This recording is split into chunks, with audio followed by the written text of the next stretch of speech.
우리가 고린도 전후서를 통하여 계속 살펴보는 것처럼 바울은 고린도 교회 일부 성도들에게 많은 공격을 받았습니다.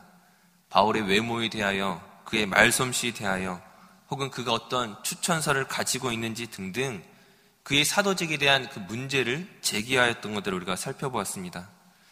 그러므로 바울은 자신의 사도직에 대해서 여러 차례 변명할 수밖에 없었죠. 하지만 그것이 단지 하나의 변명으로 그치는 것이 아니라 자신의 사도직의 근거가 오직 하나님께 있기 때문에 자신의 사도직을 변호함과 동시에 이것이 자기의 자랑의 도구로 사용하는 것이 아니라 오직 예수 그리스도만을 드러내야 하는 것임을 결코 놓치지 않았습니다. 따라서 바울은 예수를 위해서 다른 사람들의 종이 되는 것도 기쁨으로 감수할 수 있다고 말하고 있죠. 때로는 자신이 하찮게 느껴지는 것처럼 보일지라도, 혹은 줏대가 없는 것처럼 보일지라도 그 복음을 위해 그 모든 것을 감수하는 바울의 모습 속에서 우린 참된 직분이 어떤 방향으로 나아가야 하는가를 볼 수가 있습니다.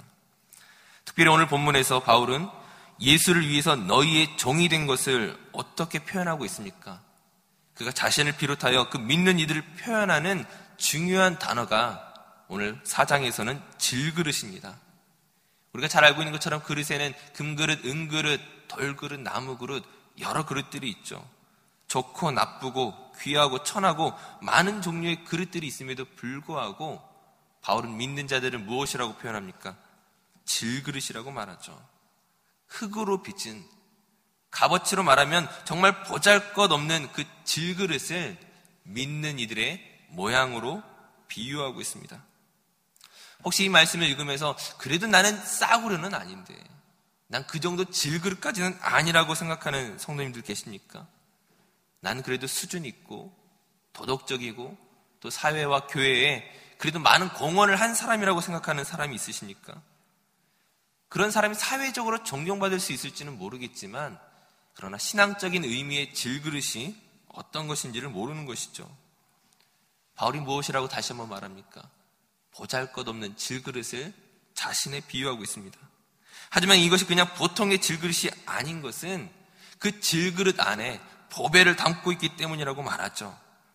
하지만 우리가 잊지 말아야 할 것은 우리가 아무리 가치 있고 보배로운 보화를 우리 안에 가지고 있다고 할지라도 시간이 지난다고 해서 질그릇이 금그릇으로 바뀌는 것은 아니라는 것이죠. 지금 바울이 이 이야기를 왜 꺼내고 있습니까? 외적으로는 자신이 그들이 요구하는 그런 사도다운 모습들을 가지고 있지 못하기 때문입니다. 스스로 인정하기를 자기 외모는 볼품이 없고 말을 잘 하지 못하고 결정적으로 사단의 가시와 같은 육체적인 연약함을 가지고 있었습니다. 바울은 언제나 자신을 무엇이라고 표현합니까? 만삭되지 못한 자, 정상이 아니라고 이야기하죠. 분명히 이러한 어떤 바울의 흠을 고린도교의 성도들이 지적하고 있었습니다. 왜 하나님이 일꾼이 하나님의 그 복받은 증거를 가지고 있지 못한가? 하나님을 잘 믿으면 하나님의 복받은 증거가 있어야 됨에도 불구하고 하다못해 육체적인 질병이라도 나서야 하는데 여전히 약하고 여전히 고난받는 것을 보면서 바울이 정말 사도가 맞을까 의심하고 있었던 것이죠. 하지만 이것이 우리의 오해입니다. 하나님을 잘 믿어야 문제를 풀려야 되는 것입니까? 물론 우리는 그것을 기대하고 있지만 우리의 현실이 꼭 그렇지 않을 수 있다는 것이죠. 우리가 잘 되어야만 하나님의 영광을 받느냐, 우리가 잘못되면 그 하나님의 영광을 가리우는 것이 되겠느냐, 이것이 신자들이 가지고 있는 오해이고 선입견입니다.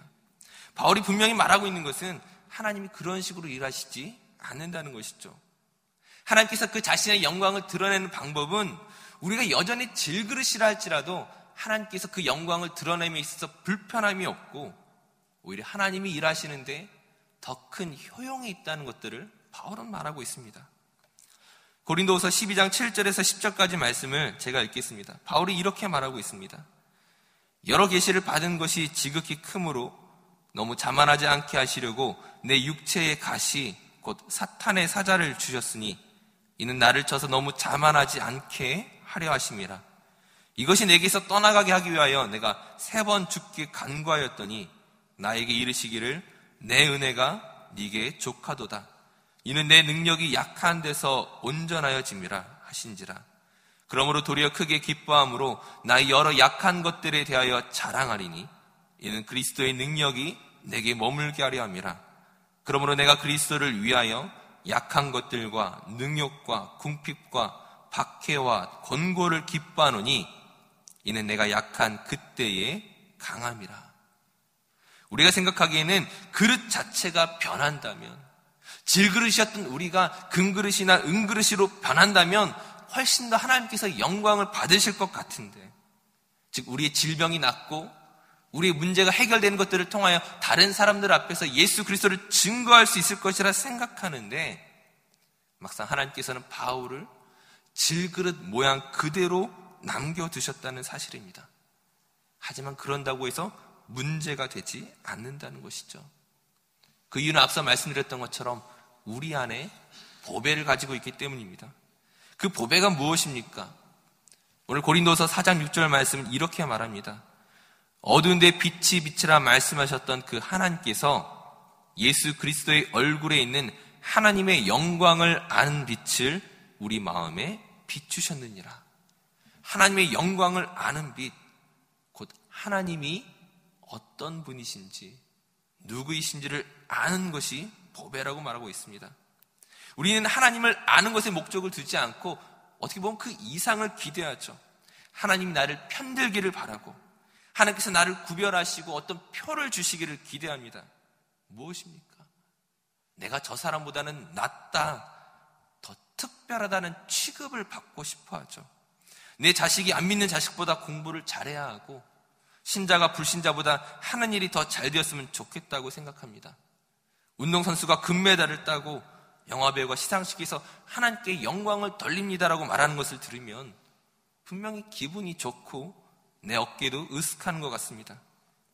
그것이 잘못되었다고 말하는 것이 아니라, 설령 그런 일이 없을지라도, 즉 운동선수가 메달을 안타깝게 놓치고 영화배우가 경쟁 배우에게 그 상을 빼앗긴다고 할지라도 그것으로 하나님이 영광받지 못하시는 것입니까?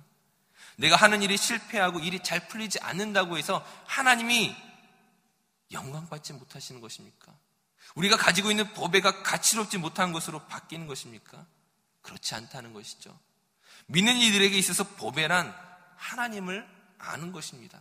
하나님을 아는 그 자체가 영광이라는 것이죠. 세상과 남다르다는 표를 받음으로 영광을 돌리는 것이 아니라 하나님 그 자체가, 그분이 영광이십니다. 예레미야 9장 23절 24절에 이렇게 말씀하고 있습니다. 여호와께서 이와 같이 말씀하시되 지혜로운 자는 그의 지혜를 자랑하지 말라. 용사는 그의 용맹을 자랑하지 말라. 부자는 그의 부함을 자랑하지 말라. 자랑하는 자는 이것으로 자랑할지니 곧 명철하여 나를 아는 것과 나 여호와는 사랑과 정의와 공의를 땅에 행하는 자인 줄 깨닫는 것이라. 나는 이 일을 기뻐하노라. 지혜로운 자는 지혜를 자랑하지 말고, 부자는 부함을 자랑하지 말고, 용사는 용맹을 자랑하지 말라. 너희가 자랑해야 할 것은 하나님을 아는 것, 그것 자체가 보배이고 다른 어떤 것들을 자랑할 것이 없음을 말하고 있습니다. 예수님께서는 우리에게 무엇이라고 말씀하셨습니까? 하나님과 재물을 겸하여 섬길 수 없다고 말씀하셨죠. 그러나 오늘날 현대의 많은 그리스도인들은 하나님과 재물을, 하나님과 명예를, 하나님과 건강을, 하나님과 내가 원하는 어떤 것들을 함께 연결해서 붙잡으려고 할 때가 많이 있다는 것이죠. 복받기 위해서 예수를 믿는 것은 어린 신앙일 때는 그나마 봐줄 수가 있지만 신앙의 궁극적인 목표가 될 수 없는 것입니다. 우리가 예수를 믿는 것은 다른 사람과 비교해서 잘 살기 위해서가 아니라, 대접받기 위해서가 아니라 하나님이 누구이신지를 아는 것에 근거한다는 것이죠. 하나님께서 나를 만드셨고 하나님께서 나를 사랑하신다는 그 사실에 근거해서 하나님에 대한 우리 정당한 반응, 그 사랑에 대한 온전한 반응을 돌리는 것이 하나님께서 우리에게 요구하시는 것입니다. 우리에게 있어서 신앙이란 무엇입니까?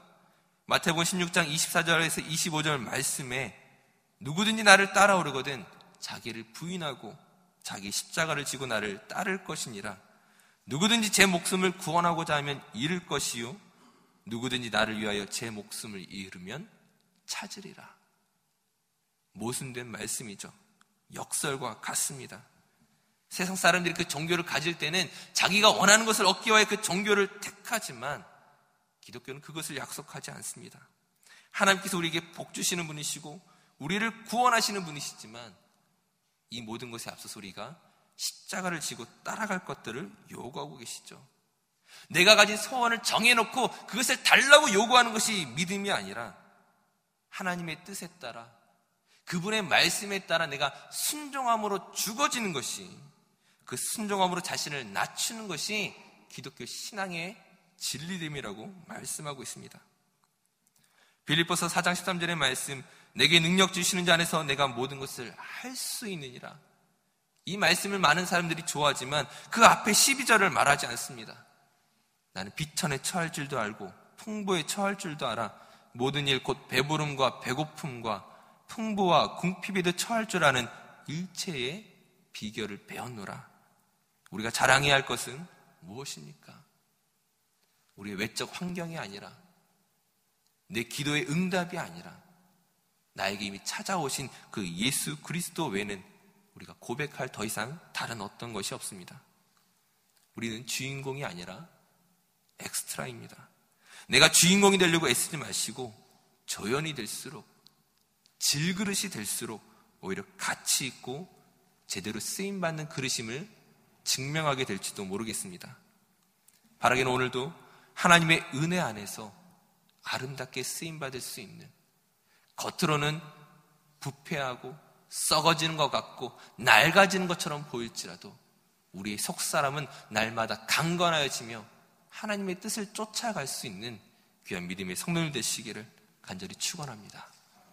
기도하겠습니다. 사랑의 하나님, 우리가 하나님을 안다고 말하면서도 하나님을 기쁘시게 하기보다는 자신을 드러내고 자신의 소원을 이루는 일에 더 많은 관심을 가지고 있지 않는지 돌아봅니다. 보배를 우리 안에 가지고 있으면서도 여전히 세상의 또 다른 것으로 자신을 채우고 하나님의 능력을 다른 것으로 기대하는 우리의 무지함을 용서하여 주시옵소서. 우리의 약함이, 우리의 실패가, 우리의 눈물이 하나님의 은혜 안에서 사용되게 하시고 하나님의 영광을 드러내는 일에 쓰임받게 하여 주시옵소서. 오늘 하루의 삶의 풍성한 은혜와 인도하심으로 우리를 다스려 주시옵소서. 감사드리며 예수님의 이름으로 기도드립니다. 아멘.